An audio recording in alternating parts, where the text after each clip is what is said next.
యేసు ప్రభు నామమున అందరికీ వందనాలు. మనం ఈరోజు కీర్తన గ్రంథంలో 3వ అధ్యాయాన్ని మనం ధ్యానం చేద్దాం. కొద్ది కాలంగా ఒక్కొక్క వచనాన్నే ఎక్కువ టైం చూడడం జరిగింది. కానీ ఇప్పుడు ఒక్కొక్క అధ్యాయాన్ని వీలైనంత వరకు అవజేసుకునేలాగా ఒక్కొక్క అధ్యాయాన్ని మొత్తం ఏముందో కీర్తనలో మనం నేర్చుకుంటూ వెళ్దాం. కీర్తనలో ఏం నేర్చుకుంటామండి అని అంటే, కీర్తనలోకి వెళితేనే కదా తెలిసేది ఏం నేర్చుకోగలము. కీర్తన చదువుకుంటా ప్రతి సంఘాల్లో చదువుకుంటూ వెళ్ళిపోతుంటారు. అంటే అది పాఠ్య భాగం కింద ప్రతి వారం వచ్చిన భాగం కింద చదువుతుంటారు. కానీ చదవడం కన్నా ఫస్ట్ మనకు చెప్పిన మాట ఏంటంటే, మొదటి కీర్తనలోనే ధర్మశాస్త్రంని ధ్యానించేవారు ధన్యులు అన్నాడు. దివారాత్రులు అంటే కీర్తనైనా ఒక మనిషి ధ్యానించుకుంటూ వెళ్ళినప్పుడు అర్థమవుతుంటుంది.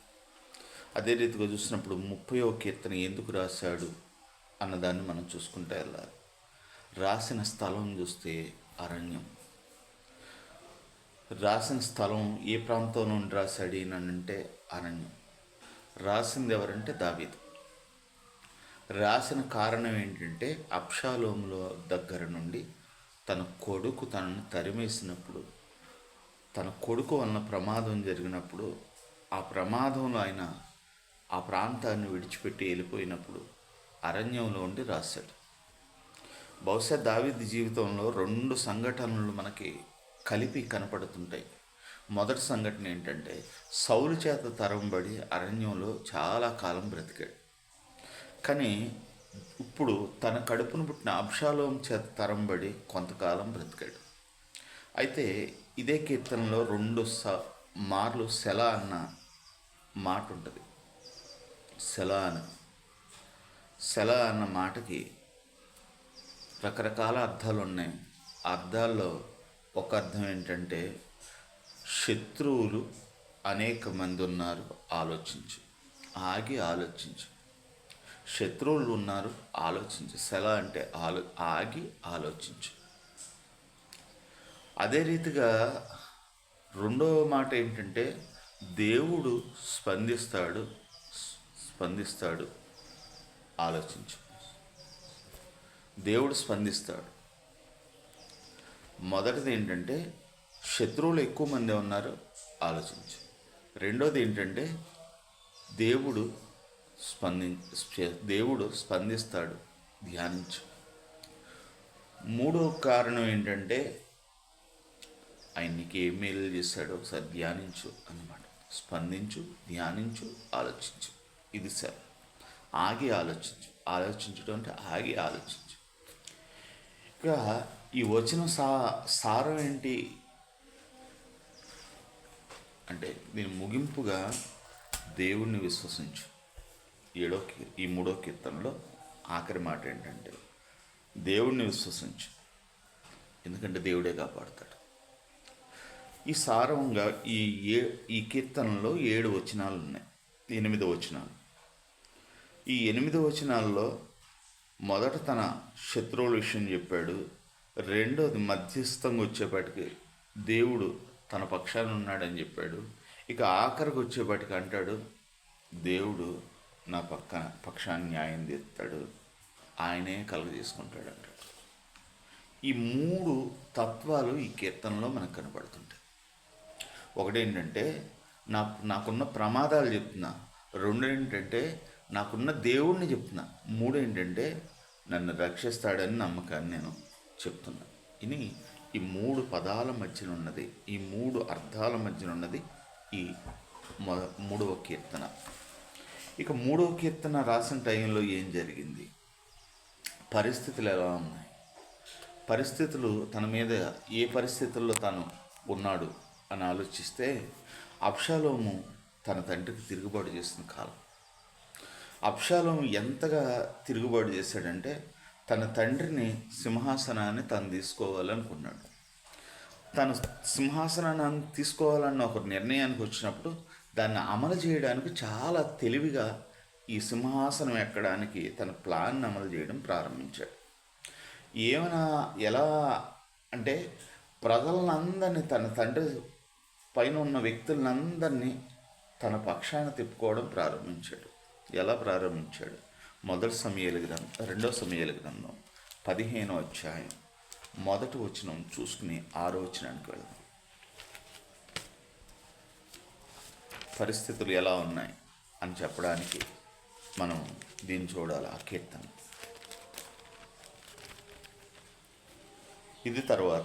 ఇది అయిన తరువాత మొదటి వచనం, అబ్షాలోము తన రథమును గుర్రమును సిద్ధపరిచి తన ఎదుట పరిగెత్తుటకు 50 మందిని బంటులను ఏర్పరచుకున్నాం. ఉదయమును లేచి బయలుదేరి పట్టణం యొక్క గుమ్మం మార్గము అందు ఒక తట్టును నిలిచి రాజు చేత తీర్పు నందుటకు వాద్యమాడుటకు వారెవరైనాను వచ్చిచుండగా కనిపెట్టి వారిని పిలిచి, నీవు ఏ ఊరి వాడివో ఎగుచున్నావు?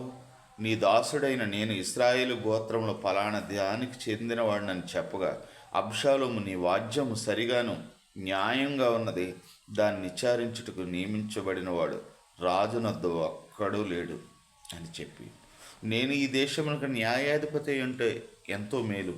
అప్పుడు వాద్యమును వారు నా యొద్దకు వత్తురు, నేను వారికి న్యాయం తీర్తునని చెప్పుతూ వచ్చును. మరియు తనకు నమస్కారం చేయుటకు ఎవడైనను తన దాపులకు వచ్చినప్పుడు అతడు చేయి చాపి అతన్ని పట్టుకుని ముద్దు పెట్టుకుని వచ్చును. తీర్పునందుటకు రాజునొద్దకు వచ్చిన ఇశ్రాయేలందరికీ అబ్షాలోము ఆ ప్రకారం చేసి ఇశ్రాయేలునందరినీ తన తట్టు తిప్పుకును. తను ఎలా రాజు అవ్వాలి అన్నదాన్ని ఒక ప్రణాళికగా రాజు అవుతున్నాడు ఇక్కడ అబ్షాలోము. ఆ ప్రాంతాల మీద నుండి వచ్చే వాళ్ళకి వాళ్ళ నాన్నగారి దగ్గరికి వెళ్ళే దారిలోనే ఒక పక్కగా ఒక తట్టుగా కూర్చున్నాడు. తన పక్షాన నేను రాజునే అని చెప్పడానికి ఒక 50 మంది బంటులను పెట్టుకున్నాడు, అంటే సైన్యాన్ని పెట్టుకుని అక్కడ కూర్చుని ఆ ప్రాంతాల నుండి ఏ వ్యక్తి అన్నా తనకు న్యాయం కోసం వెళుతుంటే వాడు అన్యాయం చేసినా న్యాయం చేసినా తన దగ్గరికి రానిచ్చి నీ సంగతి ఏంటి, నీ సమస్య ఏంటి, నీకున్న బాధ ఏంటి అని అడిగేవాడు. ఆ వ్యక్తి, నేను ఈ సమస్యలో ఉన్నాను, ఈ తగాదా ఉంది, ఈ తగాదాలో మా అన్నదమ్ములకి ఈ ఆస్తుల తగాదాలు ఉన్నాయి, లేకుంటే పొరుగు వాళ్ళతోనే సమస్యలు ఉన్నాయి, లేకుంటే ఫలాని విషయాల్లో మాకు సమస్యలు ఉన్నాయని చెప్పడం ప్రారంభించగానే ఆ సమస్య ఎలాంటిదైనా సరే ఇతను చెప్పిన మాట ఏంటంటే, నీది న్యాయమే, నీదే న్యాయం.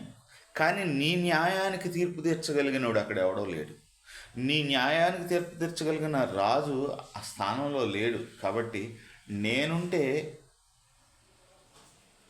నీకు న్యాయం జరుగునేమో, నేనుంటే ఈ సింహాసనం మీద నీకు న్యాయం జరుగును అని మనిద్దరం ఒకటే ఈక్వలేషన్ అన్నట్టు రాజు అతన్ని నమస్కారం చేద్దామని ఎవరన్నా అంటే అతను చెయ్యి పట్టుకున్నట్ట తన దాపులకు వచ్చిన వాళ్ళని పట్టుకుని చాపి అతన్ని ముద్దు పెట్టుకునేవాడట. అంటే ఇది ఎలా ఉందంటే, ప్రస్తుతం కొంతమంది రాజకీయాలుగా వ్యక్తులు ఎలా అయితే మనుషులకు వెళ్ళడానికి ఆ పిల్లల్ని ఎత్తుకోవడం, లేకుంటే ఆ పిల్లల్ని అక్కడ ఉన్న మురికి కోపంలో ఉన్న పిల్లలకు భోజనం పెట్టడం, లేదా వాళ్ళు పెట్టింది తినడం, అనాథ శరణాలయాల్లోకి వెళ్ళడం, లేకుంటే వృద్ధాప్యంలో ఉన్న వాళ్ళ దగ్గరికి వెళ్ళడం, ఇలాంటి పరిస్థితుల్లో ప్రజల్లో మమేకం అవ్వడానికి ఏదైతే చేస్తున్నారో అవన్నీ ఎవరు చేస్తున్నారంటే అబ్షాలోము చేస్తున్నాడు. ఎందుకు చేస్తున్నాడు? ప్రజలందరికీ ఒక సందేశాన్ని పంపిస్తున్నాడు. రాజు న్యాయం చేయడు, రాజు దగ్గర న్యాయం దొరకదు, రాజు దగ్గర మీకు అన్యాయమే జరుగుద్ది. కానీ నేనుంటే ఒక న్యాయం జరుగుద్ది, మనందరం ఒకటే అన్నట్లుగా సమాంతరమైన విషయాల్లోకి రాజు పేద లేకుండా ఈ అబ్షాలోము తీసుకెళ్తున్నాడు. ప్రజలందరూ అనుకుంటున్నారు రాజుగారు మనకు అందుబాటులో ఉండడు, రాజుగారు సింహాసనం మీద ఉంటాడు, మరి ఈయన మనకు అందుబాటులో ఉంటాడు.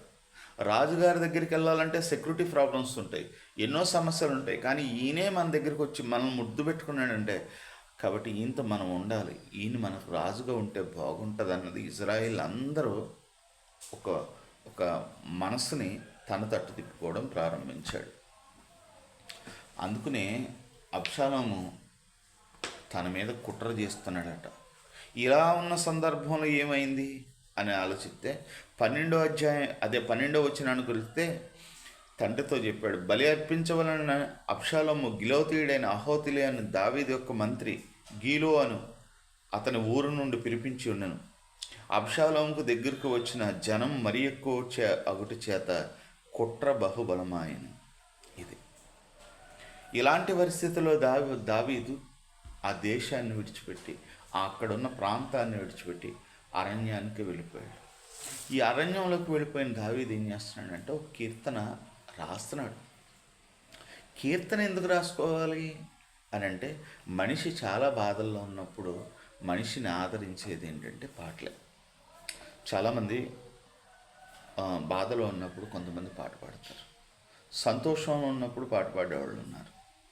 యేసుక్రీస్తు వారి జీవితంలో కూడా ఆయన ఒలీవ కొండకి అంటే సిలువ మార్గంలోకి వెళ్ళిపోయే క్రమంలో అంతట వారు ఒలీవ కొండ మీద పాట పాడి ఒలీవ కొండకి వెళ్ళారని మత్తయి సువార్త 26:30 ఉంటుంది.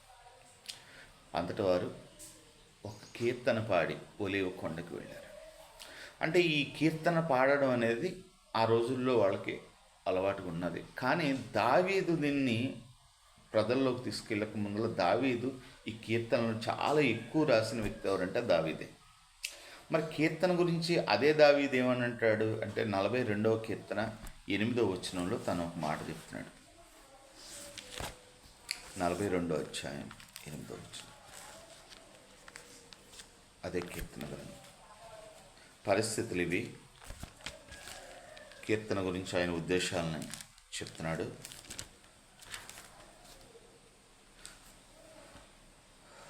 ఎనిమిదవ వచనం, అయినను పగటి వేళ యెహోవా తన కృప కలుగని ఆజ్ఞాపించును, రాత్రివేళ ఆయన గూర్చిన కీర్తనయు నా జీవదాత అయిన దేవుని గూర్చిన ప్రార్థన నాకు తోడుగా ఉండును.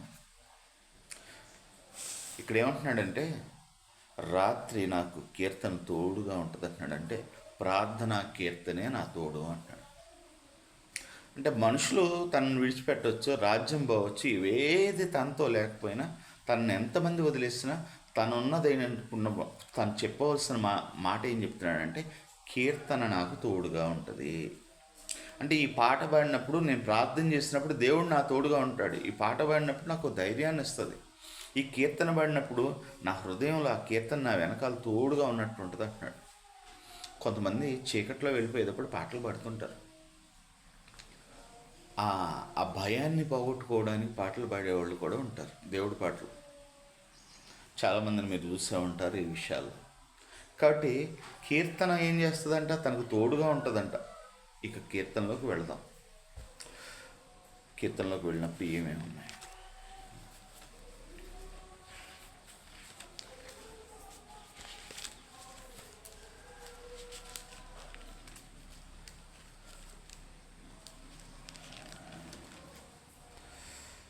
యెహోవా నన్ను బాధించేవారు ఎంతో విస్తరించి ఉన్నారు, నా మీద లేచేవారు అనేకులు.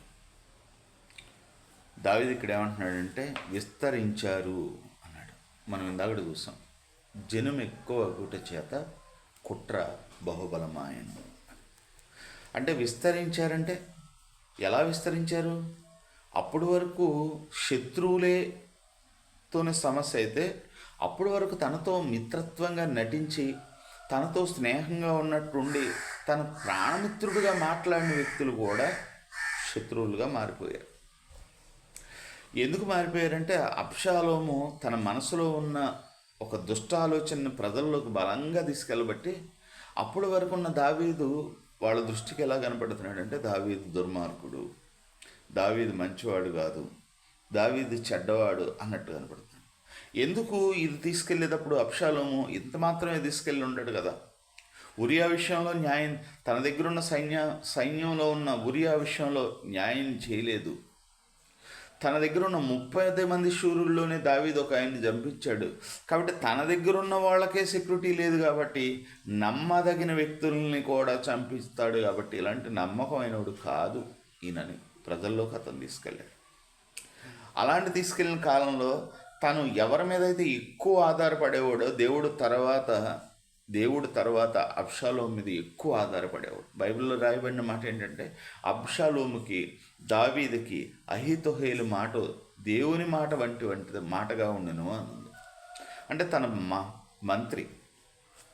ఈ మంత్రి ఎవరు అని అంటే బెత్షెబ తాత. ఉరియాను చంపించిన దావీదు ఉరియా భార్య యొక్క తాత ఈయన అహితోహేలు. ఇతను కూడా ఏం చేస్తాడంటే ఎప్పుడు నుండో కాపు కాసుకొని కూర్చున్నాడు. ఎందుకంటే తన మనవరాల విషయంలో జరిగిన అన్యాయాన్ని బట్టి ఎప్పుడు నుండో ఇతను ఏమనుకుంటున్నాడంటే నాకు అవకాశం దొరికినప్పుడు దావీదు సంగతి చెప్తాను అనుకుంటున్నాడు. కానీ దావీదు తను చేసిన పాపాన్ని బట్టి పశ్చాత్తాపడ్డాడు. దేవుడి దగ్గర తను ఒప్పుకోలు చేసుకున్నాడు. దేవుడి దగ్గర నా పరుపు తేలేలాగా ఏడ్చాను అన్నాడు. దేవుడు నువ్వు నన్ను అంగీకరించకపోతే ఇంక నన్ను చంపడం బెటర్ అన్నాడు. నా పాపం చాలా పెద్దది అన్నాడు. మరో మాట ఏమంటాడంటే నా పాపాలు నాకు తెలిసే ఉన్నాయన్నాడు. అంటే ఇన్ని రకాలుగా దేవుడి దగ్గర తను ఒప్పుకున్నప్పుడు నాతానంటాడు నీ పాపాలు క్షమించబడినేలే, కానీ నీ వలన నింద జీవితకాలంలో ఇది తొలగదు అన్నాడు. పాపం క్షమించడం అనేది తల్లిదండ్రులు చేస్తాం, కానీ మనం చేసిన తప్పుని కప్పిపుచ్చుకోలేము. ఎందుకంటే ఆ తప్పు మనల్ని ఎప్పటికీ వెంటాడుతుంది. ఎలా మనం దాన్ని కొలమానం వేయొచ్చు అంటే ఈ రోజుకి దావీదు జీవితంలో చాలామంది మాట్లాడే మాట ఏంటంటే దావీదు బెత్షెబాతో తప్పు చేశాడు, బెత్షెబాతో దావీదు తప్పు చేశాడు. దావీదు జీవితంలో ఇప్పటికి దావీదు మరణించి సుమారుగా 3000 సంవత్సరాలు అయిపోయినా ఈ నింద బాలేదు. నా కుమారుడు అట్టి నింద ఎప్పటికీ పోదంటాడు సామెతల గ్రంథంలో. నా కుమారుడు అట్టి నింద ఎప్పటికీ పోదు. తన పొరుగు వారితో భార్యతో చేసిన పాప ఒక్క నింద, ఈ నింద ఇంత తీవ్రంగా ఇప్పటికీ చాలామంది సేవకులు దావీదు తప్పు చేశాడు, దావీదు బెత్షెబా విషయంలో పాపం చేశాడని ఇప్పటికీ ఎలుగెత్తి చెప్పినప్పుడు ఈ నింద ఆ రోజుల్లో ఎంత తీవ్రంగా ఉంటుంది. ఆ నింద అతను చేసిన తప్పును బట్టి ప్రజల్లోకి దాన్ని తీసుకెళ్లడంలో తన దోషాలని సక్సెస్ అయ్యాడు ఇక్కడ అబ్షాలోము. దావీదు అదొకటే చేయలేదు. దావీదు ఆ తప్పు చేశాక ఎవరిని గద్దించలేని, ఎవరికి బుద్ధి చెప్పలేని అనే స్థాయికి తను ఉండిపోయి తన కుటుంబంలో జరిగిన సంఘర్షణల మధ్యన కూడా ఎవరికి ఆయన న్యాయం చేయలేకపోయాడు. అమ్నోను విషయంలో, తామారు విషయంలో న్యాయం చేయలేకపోయాడు. దాన్ని బట్టి అబ్షాలోముకి దావీదు మీద విపరీతమైన పగ ఉంది. కానీ అమ్నోను చంపిన దావీదు విషయంలో కూడా న్యాయం తనేం మాట్లాడలేదు. అక్కడ కూడా సైలెంట్ అయిపోయాడు దావీదు. అప్పుడు అర్థం చేసుకున్నట్టయితే అబ్షాలోము బాగుండనేమో. ఎందుకంటే మా నాన్న పాపం మా నాన్న నోరెత్తలేదని.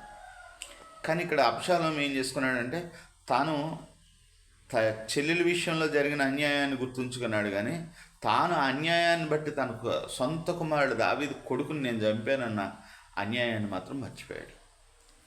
అలాంటి పరిస్థితుల్లో అక్కడున్న ప్రజలందరినీ తన వైపు తిప్పుకోవడం ప్రారంభించాడు. ఎవరంటే అబ్షాలోము. అప్పుడు అంటున్నాడు, ఇక్కడ దావీదు అంటాడు, యెహోవా నన్ను బాధించేవారు ఎంతో విస్తరించి ఉన్నారు, నా మీద లేచేవారు అనేకులు చాలామంది లేచిపోతున్నారు అంటున్నాడు. లేచేవారు అనేకులు. తర్వాత 2వ చరణంలో అంటాడు ఇక్కడ దేవుని వలన రక్షణ దొరకదని చెప్పువారు అనేకులు, దేవుని వలన రక్షణ దొరకదని నన్ను గురించి చెప్పువారు అనేకులు. ఇంకా అనుకుంటున్నారంట దావీదు పని అయిపోయింది, దావీదు జీవితంలో ఇక రక్షణ దొరకదు, దావీదు ఇక రక్షించబడ్డు. శత్రువుల మీద గెలిచాడు, కానీ సొంత కొడుకే కొంపటెట్టేశాడు దావీదు మీద. కాబట్టి ఇలాంటి కాలంలో ఈ వర్గంలో జరుగుతున్న ఈ యుద్ధాలను చూసినప్పుడు పక్కనున్న ఫిలిష్టీలు అనుకుంటున్నారంట దావీదుకి ఇక రక్షణ దొరకదు. పక్కనున్న అమ్నోనీయులు అనుకుంటున్నారు ఇక దావీదుకి రక్షణ దొరకదు, అయిపోయింది, దావీదు జీవితం ముగిసిపోయినట్టే. మోయాబీలు అనుకుంటున్నారు దావీదుకి రక్షణ దొరకదు, ఆయన జీవితం అయిపోయినట్టే. చుట్టుపక్కల ఉన్న ప్రజలందరూ అనుకుంటున్నారు ఇంకా దావీదు పని అయిపోయింది, దావీదు కొడుకు చేతిలో అబ్షాలోము చేతిలో పడిపోయాడు, దావీదు జీవితం ఇంతటితో సమాప్తం అని అనుకుంటున్నారు.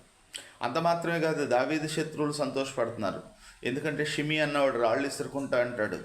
ఇదే ఈయన ఈ ప్రయాణంలో ఉన్నప్పుడే దావీదు విషయంలో పోపో దుష్టుడా దుర్మార్గుడా అని దావీదుని తిడతాడు. ఇలాంటి పరిస్థితుల మధ్యన ఎలా ఉంది అనుకుంటే చూద్దాం, ఆ షిమీ జీవితంలో కూడా ఏం మాట్లాడుతున్నాడో చూద్దాం. అదే సమూయేలు 2వ గ్రంథం 15వ అధ్యాయం. పరిస్థితుల మధ్య దావీదు ఎలా వెళ్ళిపోతున్నాడు. 30వ వచనం. అయితే దావీదు ఒలీవ చెట్ల కొండ ఎక్కుచు ఏడ్చుచు కప్పుకొని పాదరక్షలు లేకుండా కాలినడకన వెళ్ళాను. అతను జరుగుతున్న విషయాల్లో దావీదు గుండె బద్దలైపోయింది. ఏడ్చుకుంటే వెళ్ళిపోతున్నాడు. అంతలో ఒకడు వచ్చి అబ్షాలోము చేసిన కుట్రలో అహీతోఫెలు చేరి ఉన్నాడని దావీదుకు తెలియజేయగా, దావీదు యెహోవా అహీతోఫెలు యొక్క ఆలోచనలను చెడగొట్టమని ప్రార్థన చేశాను. దేవుని ఆరాధించే స్థలం ఒకటి ఆ కొండ మీద ఉండెను. వారు అచ్చటికి రాగానే ఆర్కేడైన హూషై పై వస్త్రము చింపుకుని తల మీద ధూళి పోసుకుని వచ్చి రాజును దర్శించను. అయితే ఏం జరుగుతుంది? 5వ వచనం 16 వచ్చాను. రాజైన దావీదు బహూరీమునకు దాపునకు వచ్చినప్పుడు సౌలు కుటుంబం ఒకడు గెరా కుమారుడైన షిమి అని ఒకడు అచ్చట నుండి బయలుదేరి వచ్చిన అతని వెంట నడుచుచు దావీదును శపించుచు జనులందరూ బలాఢ్యులందరూ దావీదును ఇరుపార్శ్వములు ఉండగా రాజైన దావీదు మీదను అతని సేవకుల మీదను రాళ్ళు రువ్వుచు, ఈ షిమి నరహంతకుడా, దుర్మార్గుడా, చీపు నీ వేల వలనని నువ్వు వెళ్ళగొట్టిన సౌలు ఇంటి వారి హత్యను యెహోవా నీ మీదకు రప్పించి యెహోవా నీ కుమారుడైన అబ్షాలోము చేతికి రాజ్యమును అప్పగించి ఉన్నాడు. నీవు ఆ నరహంతకుడు గనుకనే నీ మోసంలో నీ చిక్కుబడి ఉన్నావు అని చెప్పి రాజుని శపించగా, ఇక్కడ ఏమంటున్నాడంటే నీ రాజ్యాన్ని అబ్షాలోముకు అప్పగించేశాడు అని రాళ్ళు చెప్తున్నాడంట. అందుకు నువ్వు శాపగ్రస్తుడు అయిపోయావు అని దావీదుని తిడుతున్నాడు. అయితే దావీదు నన్ను తిట్టాడులే, వదిలేయండి, దేవుడే తిట్టమన్నాడు అంటాడు ఇక్కడ. అయితే పరిస్థితులు ఎలా ఉన్నాయి, ప్రజల్లో అభిప్రాయాలు ఎలా ఉన్నాయంటే రాజ్యం అబ్షాలోము చేతికి వచ్చేసింది అన్న పరిస్థితుల్లో ఉన్నాయి. కాబట్టి ఇక రాజ్యం అబ్షాలోముకి వచ్చింది కాబట్టి దావీదు బ్రతకడు, దావీదు మరణం అయిపోతాడు, ఇక దావీదు చచ్చిపోతాడని అనేకులు అనుకుంటున్నారు. ఇది మనం ఒకసారి ఆగి ఆలోచిస్తే ఇక్కడ అంటాడు దావీదు సెలా అంటే ఆగి ఆలోచించు. ప్రజలందరూ అనుకోవచ్చు రక్షణ దొరకదని, ప్రజలందరూ అనుకోవచ్చు ఇక దావీదు జీవితం అయిపోయిందని, ప్రజలందరూ అనుకోవచ్చు ఇంకా అతని జీవితంలో లెగడు అని. ఎందుకంటే తన మీద జరిగిన దాడి అలాంటిది. ఈరోజు నా జీవితాల్లో కూడా ప్రజలందరూ అనుకోవచ్చు కొన్ని మార్లు మనకున్న ఇబ్బందులను బట్టి ఇంకేళ్ళ జీవితంలో ఏం చేయలేరు అని. ప్రజలందరూ అనుకోవచ్చు వీళ్ళ జీవితాలు ఇంకా ఇంతే మారవని. కానీ దేవుడు నా పక్షాన ఉన్నాడు అన్నది ఒకసారి ఆగి ఆలోచించు. సిలువ మీద ఉన్నప్పుడు యేసుక్రీస్తు వారిని అన్నారు, అదే తలలోచు ఎలా అయితే షిమి దూషించాడో, ఎలా అయితే ఆయన్ని ఆ ఆ సిలువ మీద నుండి దిగమని హేళన చేశారో, ఎలా అయితే అనేకులు తలలూర్చు ఆయన్ని సిగ్గుపరిచే మాటలు అన్నారో, అదే మాటలు దావీదు జీవితంలో జరుగుతున్నాయి. అయితే సిలువ మీద ఉన్న యేసుక్రీస్తు వారికి ఉన్నది ఏంటంటే ఆయన 3వ రోజున తండ్రి ఆయన్ని లేపాడు. 3వ రోజున ఆయన మృతుల్లో లేచాడు. ఈ 3వ రోజున ఏం జరుగుతుందనేది ఈ వ్యక్తులకు తెలియదు. ఎందుకంటే ఆయనకు తెలుసు దేవుడు నా వెనకాల ఉన్నాడని. అందుకని యేసుక్రీస్తు వారు అన్నారు, నేను మరణించి 3వ దినాన్ని తిరిగి లేస్తాను అని. దాని వెనకాల ఉన్నది ఎవరంటే దేవుడు అన్నది ఆయనకు తెలుసు. దేవుడు తనను లేపుతాడు అన్న సంగతి కూడా ఆయనకు తెలుసు. తాను 3వ రోజున తిరిగి లేస్తాను అన్న ఒక అభిప్రాయాన్ని ఆయన చెప్పినప్పుడు ప్రజలు నమ్మల. కానీ దావీదుకు తెలుసు గతంలో ఏం జరిగిందో ఇవన్నీ ఆలోచించు అంటున్నాడు. గతంలో ఏం జరిగింది? సౌలు తనను తరిమాడు. సౌలు ఇదే అరణ్యంలో తరిమాడు. సౌలు తరిమినప్పుడు మరణం కనీసం ఒక అడుగు ఇంచు దూరంలోనే ఉందంటాడు. నాకును మరణమునకు అడుగు మాత్రమే దూరం ఆయను అంటాడు దావీదు. అలాంటి పరిస్థితుల్లో దావీదుని కాపాడింది ఎవరంటే దేవుడే. ఎందుకంటే అబ్షాలోముని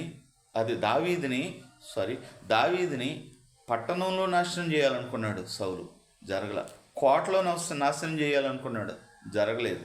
అదే రీతిగా సౌలు సొంత ఇంట్లోని తన భార్య చేతనే నాశనం చేయించాలని ఇంట్లో చంపాలనుకున్నాడు, అది జరగలేదు. అరణ్యంలో చంపాలనుకున్నాడు, అది జరగలేదు. ఇవన్నిటినీ ఒకసారి దావీదు అనుకుంటున్నాడు. కూర్చుని ఆలోచించు, ఆగి ఆలోచించు, ఆలోచించు. ఎన్నిసార్లు ఇబ్బందులు వచ్చినాయి, ఎన్నిసార్లు ప్రమాదాలు వచ్చినాయి, ఎన్నిసార్లు మరణానికి దగ్గరగా వెళ్ళిపోయినా ఆ కాపాడింది దేవుడే అని ఒకసారి నువ్వు ఆలోచించావంటే నీకు అర్థం అవుద్ది. ఆలోచించు అన్నాడు. ఈరోజు మనం బ్రతుకున్నామంటే ఏదో బలమైన వ్యక్తులు, గొప్ప వ్యక్తులు అని కాదు. ఎంతోమంది ప్రమాదాల్లో చనిపోతున్నారు. కానీ దేవుడు నిన్ను కాచుకుంటూ వస్తున్నాడు కాబట్టే ఇక్కడ దాకా ఆగావు అని ఆలోచించు.